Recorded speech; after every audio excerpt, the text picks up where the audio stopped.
मीरपुर नाम के शहर में तेजस अपनी पत्नी नीरू के साथ रहता था। पति पत्नी दोनों ही नौकरी करते थे। एक दिन तेजस गांव अपनी माँ के पास फोन करता है। हेलो, प्रणाम माँ। जीते रहो माँ, तुम दादी बनने वाली हो। अरे वाह, ठीक है बेटा, मैं कल ही आती हूँ। जब माँ जी शहर पहुंची तो बेटी बहू ने बहुत अच्छे से स्वागत किया। लीजिए माँ जी चाय। अरे गर्मा गर्म पकौड़े ले आओ माँ के लिए। नीरू रसोई में गई और 2 मिनट में ही पकौड़े ले आई। जी ये लीजिए।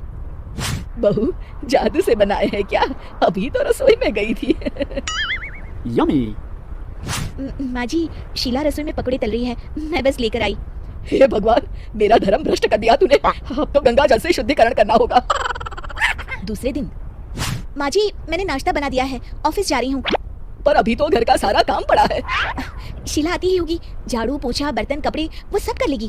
हमारे जमाने में घर का सारा काम हम ही करते थे। जी माँ जी, आप बहुत होशियार हैं, मैं घर ऑफिस दोनों नहीं संभाल पाती। तो जरूरत क्या है घर से बाहर जाकर चाकरी करने की? वैसे भी घर का काम खुद करने से घर में बरकत आती है, समझी? पर माँ जी। पर वर कुछ नहीं, इस महीने की पगार मिले फिर ऑफिस बंद है। हाँ। रात को नीरू तेजस से कहती है, सुनिए जी, माँ जी बोल रही थी कि मैं नौकरी छोड़ दूं। वैसे ठीक ही तो है, अभी तुम्हें आराम की जरूरत है। फिर भी आराम कहाँ, शीला को छुड़ाने के लिए बोल रही थी। तो अब 24 घंटे में इतना काम तो कर ही सकती हो। पर जॉब पसंद है मुझे, घर पर मन नहीं लगेगा। अगले दिन जब दोनों ऑफिस के लिए निकल रहे थे, मेरी तो कोई कीमत ही नहीं है इस घर में। माँ जी आजकल महंगाई बहुत है, रहन सहन भी बदल गया है, दोनों नौकरी करते हैं तभी ठीक रहता है। अच्छा, तू कहना क्या चाहती है? मेरा बेटा तुझे बिठा के खिला नहीं सकता? तू ही इस घर का खर्च चला रही है, हैं? नहीं माँ जी, मेरा वो मतलब नहीं था। मतलब खूब समझती हूँ, ये बाल धूप में सफेद नहीं किए मैंने। हाँ। अब तो ये रोज का काम हो गया था। तेजस भी रोज की झिकझिक से परेशान हो गया था। एक दिन उसने कहा, नीरू, वैसे भी तुम्हें मैटरनिटी लीव मिलने वाली है, तो अभी से ही छुट्टी ले लो। पर क्या, मेरी सैलरी अच्छी खासी है। आखिर नीरू ने रिजाइन कर दिया। जब बच्चा हुआ तो घर में सब बहुत खुश हुए। कुछ दिनों बाद तेजस फाइल देख रहा था। क्या हुआ तेजस, कुछ परेशान लग रहे हो? हाँ, वो हमारी जितनी सेविंग्स थी वो तो हॉस्पिटल में और छठी के फंक्शन में खत्म हो गई है नीरू। और अभी वैसे मंदी चल रही है तो मैं बोल रही थी कल मुन्ना को हेपेटाइटिस का टीका लगवाना है। नीरू, क्या पोस्टपोन नहीं कर सकते? नहीं जी, बिल्कुल नहीं।